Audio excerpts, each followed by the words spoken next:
I grew up on this street, about a mile down the street. This is Reno Road, and it's a pretty busy road, but it masks all the audio. As a drummer, you want to find a loud place to live, so you're not the loud thing in the neighborhood. So I found a house that's like a bunker, and now we can practice, or the kids can play till 3 o'clock in the morning, and nobody will give a shit. So.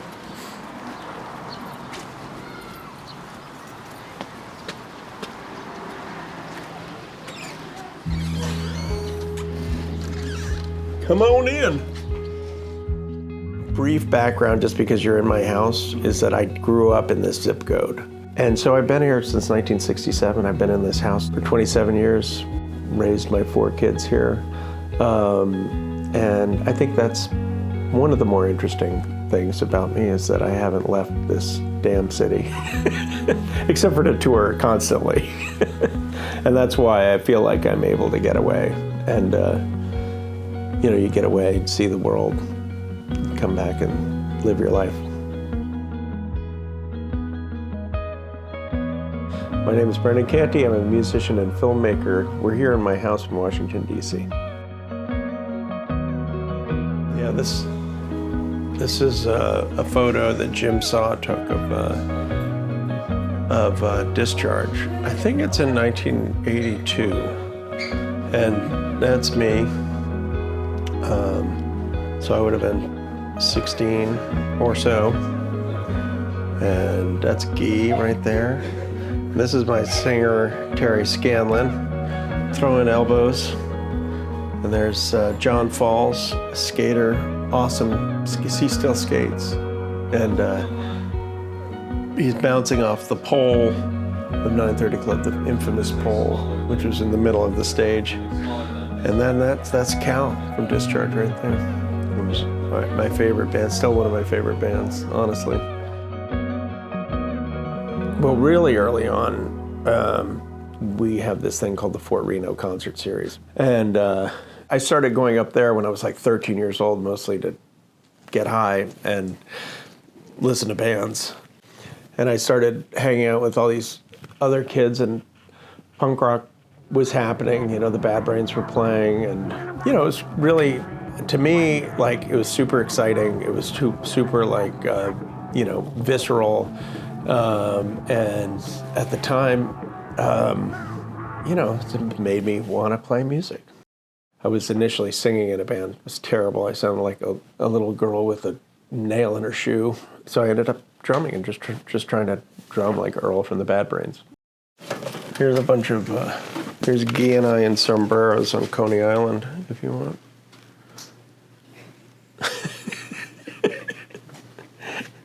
We were we were off duty at that point. Rites of Spring is the band that has continued to resonate with people over that was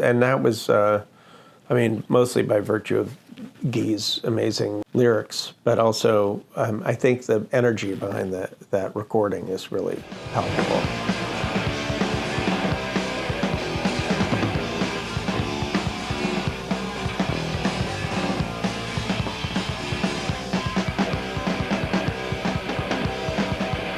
So I just started playing in a band, played in my band Deadline, and then Deadline broke up because those kids went to college, and then I was like 15 or 16, and then just continued on. Deadline, Insurrection, Rites of Spring, One Last Wish, Happy Go Licky, then Fugazi. Good evening, ladies and gentlemen. We are Fugazi from Washington, D.C. Thank you very much for joining us today.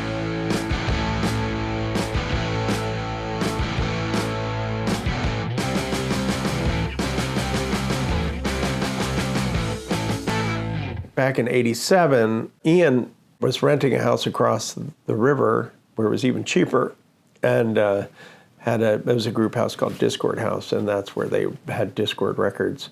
And we used to hang out there constantly and help them fold records and help them, put the sleeves together and stuff the record. It was so indie, but we would just sit there and watch PTL Club on on his big console TV, and just set up on card tables and use guitar picks to fold the sleeves and stuff them all. Ian and Joe were playing together, and I was hanging out at Discord House quite a bit, and they were like, you want to play? You want to just, can you help us basically help us write just by showing up and sitting in on drums? And it was, it was super fun. So immediately it was like, oh, this sounds like something, and it's like Ian was trying to do stuff that was really ambitious. That was basically like a lot of the first record, that came out. He didn't write Waiting Room yet, but like a lot of the other stuff was kind of coming together in that regard. So it was very graceful, and then we decided to book a show and played our first show, and Guy would come over to practices, but he wasn't fully in the band at that point. He was just like still in Happy Go Licky, and still he and I, we had been in endless bands together, still wanted to be in a band together. We were still brothers in that way. We wanted to be. It was us. I mean, we were younger. I'm 4 years younger than Ian, so it's like we were definitely the younger crew. And I think we both initially thought we would just be. This was just a part-time thing and would do something else. But then then he joined Fugazi, and Fugazi immediately became really big. So that was like almost instantaneous, it felt like.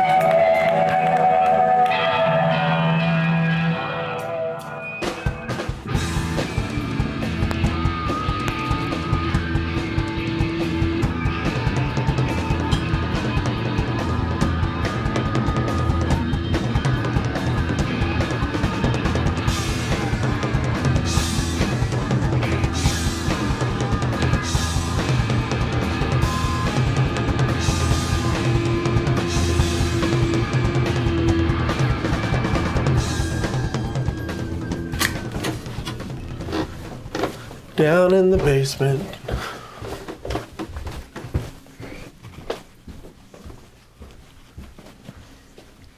Yeah, it's a little messy down here.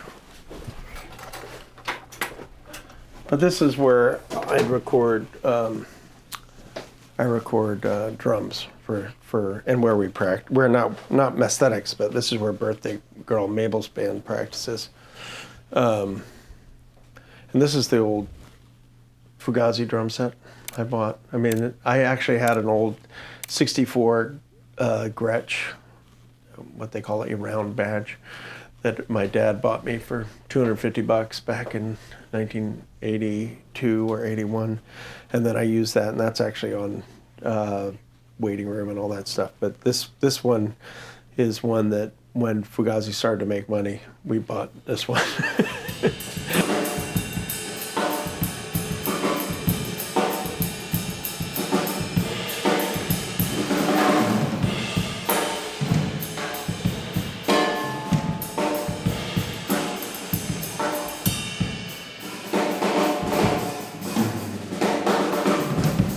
So I always would write at home. I mean, everybody would, but they at least had guitars in their hands and basses in their hands at practice to kind of try to experiment together.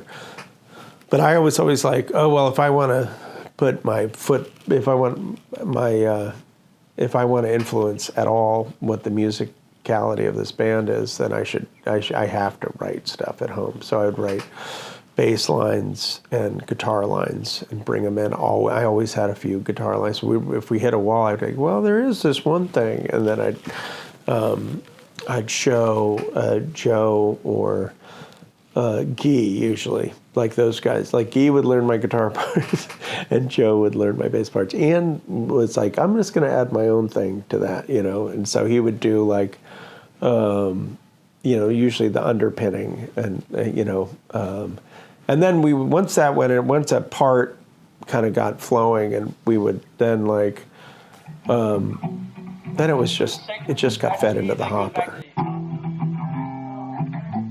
It goes E, B, B, E.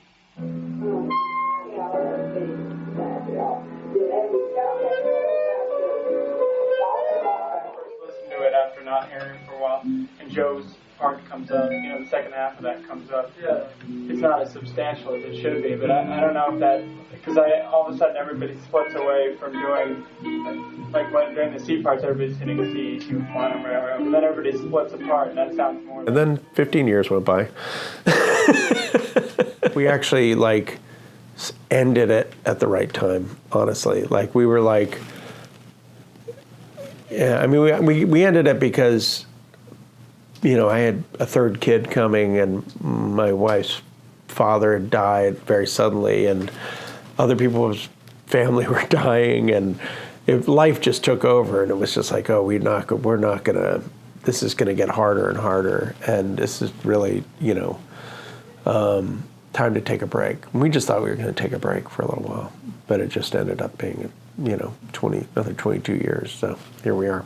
But the fact is, we were still, still in love with each other and still able to do things as a band that felt good to everybody. And we were creatively equal partners in everything. Everything was split 25% each, and we were able to do it our way, start to finish. And in that way, it's you don't know what the story is until you finish the last chapter, right?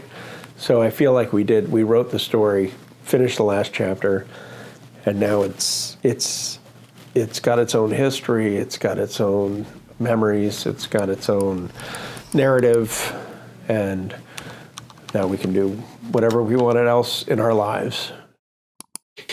In this video right here, I'm going to be making the case for why Fugazi's debut full-length LP, Repeater, is just a really good freaking record. The first album on the list. I mean, it came as no surprise to me, but this is the best, most jammy, most energetic 35 minutes I've ever played along with on any of my instruments.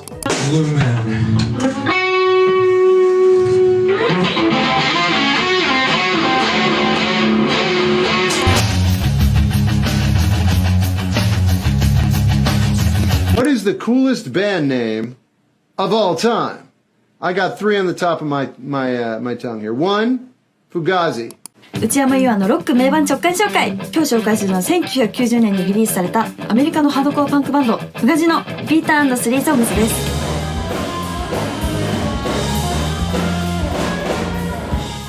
Why do you guys keep it as a hiatus and not?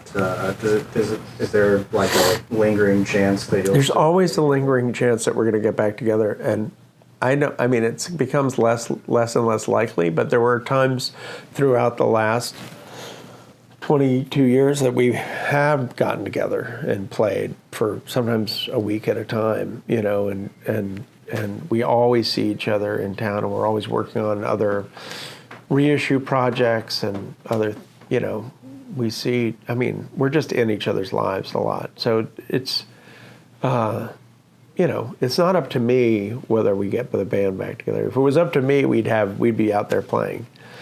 But it's, it's not that easy.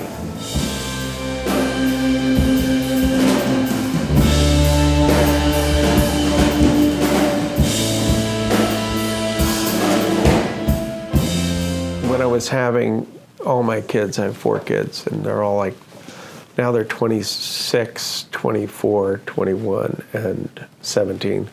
So, but for, whatever, 10 or 15 years after Fugazi, and before this, I had to, and I had to make a living somehow, so I was scoring a lot of films. I was playing with some people, but mostly I was scoring a lot of television, for National Geographic and Discovery Channel. This is back before they all used libraries.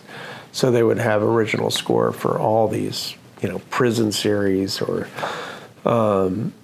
whatever it happened to be. It started with my friend Kurt Sienga did a mini series for Discovery Channel. He did the artwork for Repeater, and he got me into scoring because he had a series called Buildings, Bridges, and Tunnels that he was doing for Discovery Channel, and so I basically made a lot of things that sounded like krautrock or something like that for all these and I didn't have Pro Tools or anything. I just had my 8-track rig and a stopwatch, and I had time code, and I said, okay, I need 23. It's got to change. 23 seconds has to change at 10 seconds. You know, it was really analog. Anyways, I did that 3-hour series, and it aired. And then anytime anybody asked me if I quote unquote did that for a living, I said, oh yeah, I do it all the time. And so I got a lot of gigs. I got, and it really helped me. I mean, it helped me as a father of 4 to keep the lights on. And back then, before streaming, when it was all broadcast, and you were actually like, you could actually make money, doing that stuff. It was really a lovely time. But it's since streaming, it's like fallen off quite a bit. But also, other things kind of take their place. I started shooting more. In 2004, I started a company called Trixie Film with my friend Christoph Green, and we started filming bands. And so that brought me into the life of like all these bands that especially Wilco, but also we made concert films for Wilco and Eddie Vedder and the Decemberists and Death Cab for Cutie, and then I ended up doing like producing a Thermals record out of it, and like I just got into the lives of people, and it was really just like what you're doing, and just showing up and interfacing with bands, and showing them, doing it like sort of with good taste and make it look pretty, and I felt really lucky to be able to do that. We did that for a good 8 years or so. I made a bunch of films. So I just learned all these skills, which is something that I really feel like if I was in Fugazi, I would not have done. So for me personally, as far as growth, like human growth, like becoming a parent, forcing myself into all these different skill sets, into learning all these skills, and like interfacing in the film world, interfacing with all these different artists, like it's been a really rich post-Fugazi life. Are you okay? Yeah, sounded like my sound.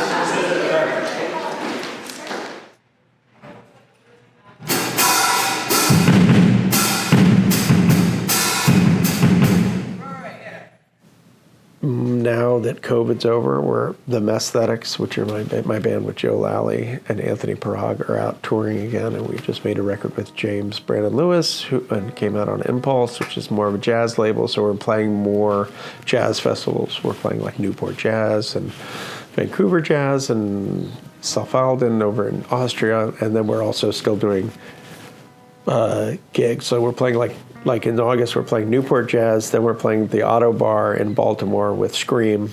And so we're able to do both things, which makes me very proud. And that musical collaboration is really thriving, healthy. It's one of those things where you just like, I'm never worried about, I'm more relaxed about going on stage than I ever have been before, because I know that I have like 3 of the greatest players in the world playing with me, and so I can be more of a supporting, sort of like more like it was in Fugazi, where I was like these guys are all working their asses off, especially Guy and Ian are fucking killing it as 2 of the greatest frontmen on the planet, who are like incredible singers, incredible guitar players.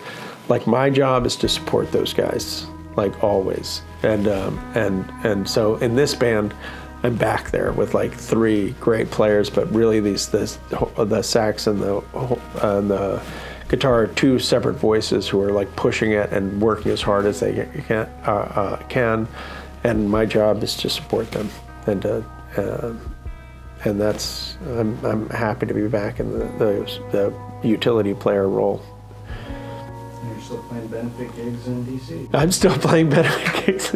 None of that ever changes. I mean, you're always like, wow, we're playing this great big show. Oh, look, we're playing this, we're playing a benefit gig. DC,